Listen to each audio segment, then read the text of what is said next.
आप सभी का स्वागत है मेरे YouTube चैनल पर। आज का हमारा टॉपिक है द सेल। इससे पहले मैंने आपको बताया था पहले वाली वीडियो में कि इंट्रोडक्शंस एनाटॉमी एंड फिजियोलॉजी। तो आज का हमारा टॉपिक है the cell. The cell is the smallest unit of living tissue. Cell of different tissue perform different functions. A cell is made up to the following structure. कोशिका। कोशिका जीवित ऊतकों की सबसे छोटी इकाई है। विभिन्न ऊतकों की कोशिकाएं अलग अलग कार्य करती है। एक कोशिका निम्नलिखित संरचनाओं से बनी होती है।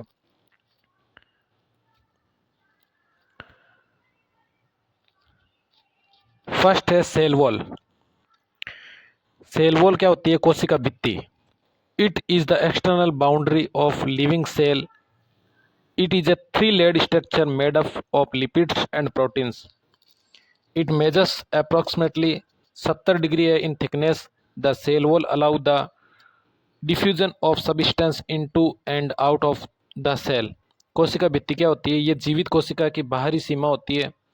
ये वसा और प्रोटीन से बनी 3 परतों वाली संरचना है। इसकी मोटाई लगभग 70 होती है। कोशिका भित्ति पदार्थ की कोशिका के अंदर और बाहर जाने की अनुमति देती है। सेकंड है न्यूक्लियस। न्यूक्लियस का मतलब होता है केंद्रक। It is the largest structure present almost in the central of a cell. Centre of a cell. It is a more or less spherical in shape. It is bounded by nuclear membrane. The nucleus contains, जो केंद्रक होता है, ये कोशिका के लगभग बीच में स्थित सबसे बड़ी संरचना है। इसका आकार लगभग गोलाकार होता है। ये नाभिक की झिल्ली जिसके अंदर न्यूक्लियर मेम्ब्रेन से घिरा होता है। केंद्रक में निम्नलिखित भाग होते हैं। जो पहला भाग है न्यूक्लियस और दूसरा है क्रोमेटिन। न्यूक्लियस का मतलब होता है नाभिकिका। क्रोमेटिन का मतलब होता है गुणसूत्री द्रव्य। अब अपना फर्स्ट पढ़ते हैं nucleus. It is a highly coiled filamentous structure present in the nucleus. It is not surrounded by a membrane, but it contains numerous granules. Nucleus is the site of ribosomal RNA synthesis. जो नाभिका होती है, ये केंद्रक में पाई जाने वाली अत्यधिक कुंडलित तंतु जैसी संरचना है। ये किसी झिल्ली से घिरी नहीं होती, लेकिन इसमें बहुत से कण पाए जाते हैं। नाभिकिका राइबोसोमल आरएनए, जिसको आरएनए की फुल फॉर्म होती है राइबो न्यूक्लिक अम्ल, के निर्माण का स्थान है। बी है हमारा क्रोमेटिन। क्रोमेटिन का मतलब होता है गुणसूत्री द्रव्य। These are fibrous threads present in the nucleus. They are composed of DNA. DNA की फुल फॉर्म होती है deoxy ribonucleic acid and proteins. The chromatin threads carry genetic information at the time of cell division. Chromatin condenses into chromosomes. The number of chromosomes is constant of a particular species of organism. In man, they are 23 pairs of 46 chromosomes. जो गुणसूत्रीय द्रव्य है, ये रेशेदार तंतु होते हैं जो केंद्रक में पाए जाते हैं।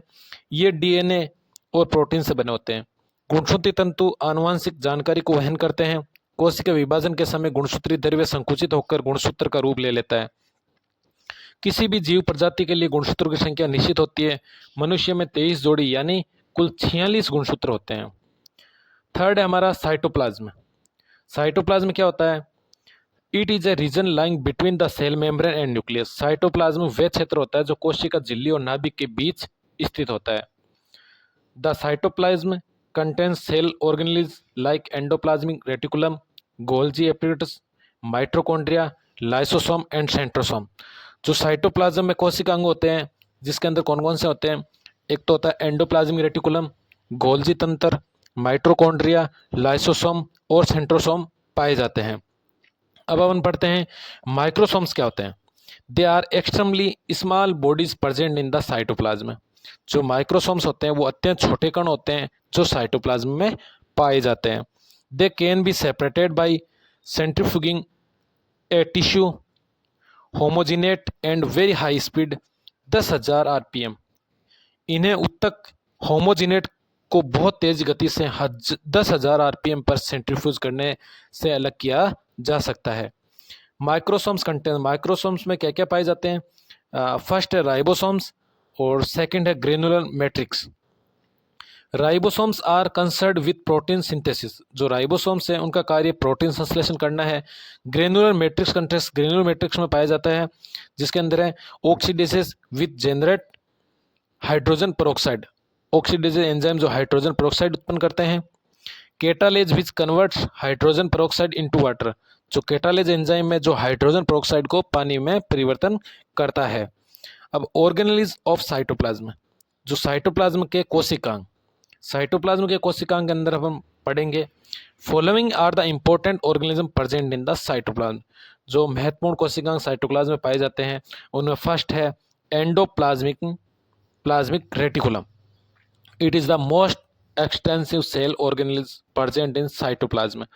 एंडोप्लाज्मिक रेटिकुलम ये साइटोप्लाज्म में पाया जाने वाला सबसे विस्तृत कोशिकांग है।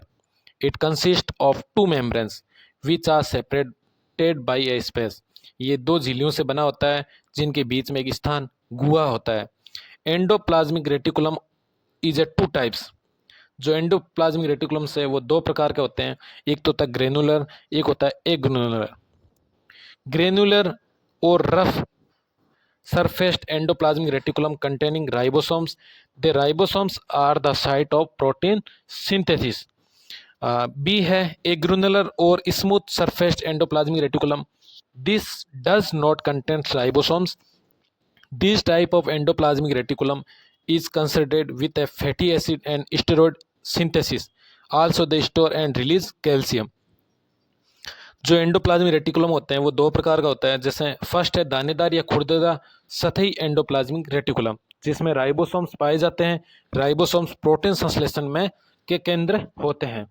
और जो बी है ए ग्रेनुलर, उसमें है ए दानेदार या चिकना सतही एंडोप्लाज्मिक रेटिकुलम, जिसमें राइबोसोम नहीं पाए जाते हैं। ये प्रकार वसा अम्ल जैसे फैटी एसिड और स्टेरॉइड के निर्माण में कार्य करता है। इसके अलावा ये कैल्शियम को संग्रहित, स्टोर और रिलीज भी करता है। सेकंड है गोल्जी एपैरेटस। गोल्जी एपैरेटस क्या होता है? It is a cup shaped structure and contains vessels. It situated between the nucleus and the apex of the cell. It is concerned with conservation of protein period to their secretion. जो Golgi उपकरण क्या होता है? Golgi उपकरण ये प्याले के आकार की संरचना होती है जिसमें वेसिकल्स पाए जाते हैं। ये कोशिका के नाभिक और शीर्ष के बीच स्थित होता है। इसका कार्य प्रोटीन को सिक्रेशन से पहले संग्रहित कंसंट्रेट करना है। हमारा थर्ड है माइटोकॉन्ड्रिया। माइटोकॉन्ड्रिया के अंदर they occur in the cytoplasm it variable numbers. Example है फ्यू हंड्रेड और few thousand. The mitochondria is composed of two layer of membrane. They are an outer layer which is smooth, an inner layer folded into sheets of tubules celled cyst. Both these layers enclose a central cavity celled matrix.